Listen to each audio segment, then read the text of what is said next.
Hello everyone, welcome to BioPuri. If you like the videos present on my channel, please like, comment, share and subscribe. तो हम continue करते हैं आपका chapter 21 और ये हमारी पार्ट सेकेंड वीडियो है। पार्ट फर्स्ट वीडियो में हमने इंट्रोडक्शन देखा आपके इस चैप्टर का और समझा कि आपका जो नर्वस सिस्टम है वो कितने पार्ट्स में डिवाइडेड है। हमने देखा था कि आपका ह्यूमन नर्वस सिस्टम डिवाइडेड है central and peripheral nervous system में। सेंट्रल नर्वस सिस्टम में आता है आपके ब्रेन एंड स्पाइनल कॉर्ड।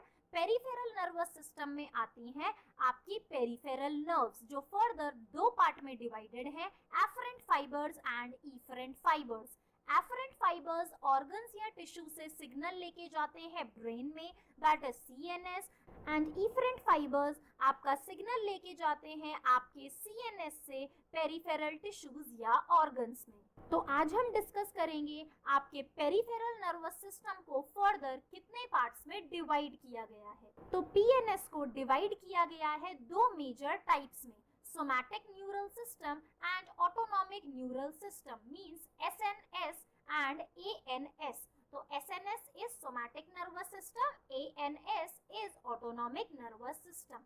तो जो आपका सोमैटिक न्यूरल सिस्टम है वो क्या करता है, सिग्नल वो आपके सीएनएस से देता है आपकी स्केलेटल मसल्स को, और हमें पता है skeletal muscles are voluntary in nature, means वो हमारे कंट्रोल में है। तो सोमैटिक से आप समझ सकते हो सोमैटिक सेल्स, तो हमारी बॉडी में जो सोमैटिक सेल्स हैं जो हमारे कंट्रोल में है, जो अंडर वॉलेंट्री कंट्रोल है। तो सोमैटिक न्यूरल सिस्टम क्या कर रहा है, हमारे मस्कुलर सिस्टम से, हमारी स्केलेटल मसल से जो कि वॉलेंट्री इन नेचर है वहां पे सिग्नल प्रोवाइड करता है। तो सोमैटिक नर्वस सिस्टम ने आपके सिग्नल्स को ट्रांसमिट किया from the CNS to the skeletal muscles.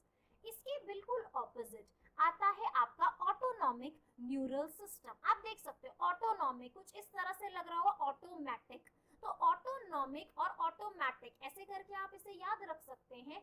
ये वो न्यूरल सिस्टम का आपका पार्ट है जो हमारे कंट्रोल में नहीं है। तो इसका मतलब ये सिग्नल्स भी उसी पोर्शन में पहुंचा रहा होगा जो हमारे कंट्रोल में नहीं है, जैसे कि आपके इनवॉलेंट्री ऑर्गन्स, आपके विसरल ऑर्गन्स। तो इसमें आपकी कौन सी मसल्स आएंगी, स्मूथ मसल्स, कार्डियक मसल्स। तो यहाँ पे जो ऑटोनॉमिक नर्वस सिस्टम है वो सिग्नल को ट्रांसमिट करता है from CNS to the involuntary organs and smooth muscles. तो इनवॉलेंट्री ऑर्गन्स में आपके सभी ऑर्गन्स आ गए इंटरनल, आपके कार्डियक मसल्स, हार्ट के टिश्यूज, स्मूथ मसल्स, आपके हॉलो ऑर्गन्स।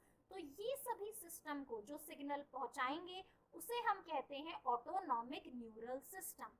तो हमने दो सिस्टम देखे, पेरिफेरल नर्वस सिस्टम को दो पार्ट में डिवाइड किया गया, somatic neural system and autonomic neural system. तो हमने ये नर्वस सिस्टम का डिवीजन देखा, सेंट्रल नर्वस सिस्टम में ब्रेन एंड स्पाइनल कॉर्ड।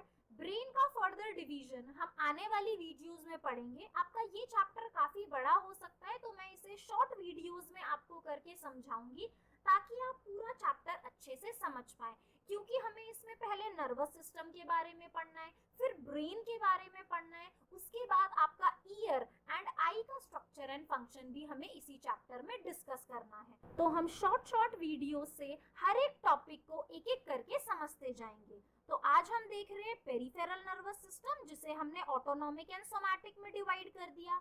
अब आपका ऑटोनॉमिक जो नर्वस सिस्टम है वो फर्दर दो पार्ट में डिवाइडेड है, that is sympathetic nervous system and parasympathetic nervous system. तो आप देखो ऑटोनॉमिक को इन दोनों में डिवाइड किया गया। तो अब ये दोनों सिस्टम क्या करते हैं, तो जो आपका सिंपैथेटिक नर्वस सिस्टम है ये आपका एक तरह से फाइट एंड फ्लाइट रिस्पांस देने के लिए रिस्पॉन्सिबल है। मींस अगर आप डर गए, आप भाग रहे हैं, आप कुछ ऐसी सिचुएशन में है जिसमें आप नर्वस हैं, तो वहां कौन सा आपका नर्वस सिस्टम एक्टिव हो जाएगा, सिंपैथेटिक नर्वस सिस्टम। और अगर आप रिलैक्स हैं तो आपका जो कौन सा नर्वस सिस्टम एक्टिव है, पैरासिम्पैथेटिक नर्वस सिस्टम। तो आप इस तरह से इसे समझ सकते हैं। जैसा मैंने आपको प्रीवियसली भी एग्जांपल बताया था कि आप डर गए हैं किसी चीज से और आप भाग रहे हैं, तो आपकी बॉडी में एड्रेनलिन रश हो गया है जिसकी वजह से आपको पसीना आ रहा है, आपकी हार्ट बीट फास्ट हो गई। तो ये जो सिम्टम्स आ रहे हैं ये किसकी वजह से, क्योंकि आपका सिंपैथेटिक नर्वस सिस्टम एक्टिव है। तो तो ये आपको फाइट एंड फ्लाइट रिस्पॉन्स देता है। इसके बिल्कुल ऑपोजिट, जब आपको ऐसा लग रहा है कि अब सिचुएशन नॉर्मल हो गई है, तो क्या होगा, अब पैरासिम्पैथेटिक नर्वस सिस्टम आपको इस तरह से सिग्नल्स प्रोवाइड करेगा कि एवरीथिंग इज नॉर्मल, अब आराम से आप काम डाउन हो सकते हैं। तो ये दोनों आपके ऐसे सिस्टम है जो बिल्कुल ऑपोजिट हैं। ऑटोनॉमिक में हमने देखा सिंपैथेटिक एंड पैरासिम्पैथेटिक। इसके अलावा कहीं कहीं जगह आपको पेरिफेरल नर्वस सिस्टम का एक और डिवीजन मिलेगा, that is visceral nervous system. तो विसरल हमें पता है, विसरा मींस आपके इंटरनल ऑर्गन्स की बात हो रही है। तो जो विसरल नर्वस सिस्टम है वो भी आपके पेरिफेरल नर्वस सिस्टम का पार्ट है, जो कंप्राइज करता है आपके नर्व फाइबर्स, आपके गैंग्लिया, प्लेक्सस। तो ये सब आपके नर्वस टिश्यूज के पार्ट हैं जो कि ट्रैवल करते हैं और जो इंपल्सेस प्रोवाइड कराते हैं आपके विसरल ऑर्गन्स को from the central nervous system. तो विसरल नर्वस सिस्टम वो सिस्टम है जो आपके सेंट्रल नर्वस सिस्टम से सिग्नल किसे प्रोवाइड करेगा, आपके विसरल ऑर्गन्स को, आपके इंटरनल ऑर्गन्स को, which are involuntary in nature. तो एक बार रिवाइज करते हैं। हमने देखा हमारा पेरिफेरल नर्वस सिस्टम जो है वो दो पार्ट में डिवाइडेड है, सोमैटिक एंड ऑटोनॉमिक। सोमैटिक किसे सिग्नल प्रोवाइड कर रहा है, स्केलेटल मसल्स को। Autonomic nervous system signal provide कर रहा है आपके इनवॉलेंटरी ऑर्गन्स को एंड स्मूथ मसल्स को। फिर हमने देखा आपका जो ऑटोनॉमिक नर्वस सिस्टम है वो फर्दर डिवाइडेड है sympathetic and parasympathetic nervous system में। तो इसका एक बार और डिफरेंसेस पढ़ते हैं। सिंपैथेटिक नर्वस सिस्टम में मैंने आपको क्या बताया था, ये किसमें इन्वॉल्व है, फाइट एंड फ्लाइट रिस्पॉन्स में। इसके बिल्कुल ऑपोजिट जो आपका पैरासिम्पैथेटिक नर्वस सिस्टम है, ये कैसा है, रिलैक्स करता है, it permits the rest and digest response. Resting phase को प्रमोट करता है, मेंटेन करता है होमियोस्टैसिस, एकदम रिलैक्सिंग कंडीशन, नॉर्मल कंडीशन को ये प्रमोट करता है। सिंपैथेटिक नर्वस सिस्टम आपकी बॉडी को प्रिपेयर करता है फॉर पोटेंशियल डेंजर। और इसके बिल्कुल ऑपोजिट पैरासिम्पैथेटिक का काम क्या है, to bring the body to a calm state. और आप इसे ऐसे याद रख सकते हैं, जब मैंने आपको एग्जांपल बताया तो सिंपैथेटिक में आप सोचो जब आप डरे हुए होते हैं तो क्या होता है, आपका मुंह ड्राई होने लगता है, सलाइवा सिक्रीशन बंद हो जाता है ना। और सलाइवा सिक्रीशन कब इंक्रीज होता है, जब आप रेस्टिंग में हो, है ना, जब आप आराम से खाना खा रहे हो तो सलाइवा सिक्रीशन और डाइजेशन प्रोसेस इंक्रीज हो जाता है। क्योंकि जब भी आप डर सिचुएशन में होते हो आपको ना भूख लगती है, ना आपको ऐसा लगता है कि आपको वॉशरूम जाना है, ना नींद आती है। तो ये सब क्यों हो रहा है, because of sympathetic nervous system.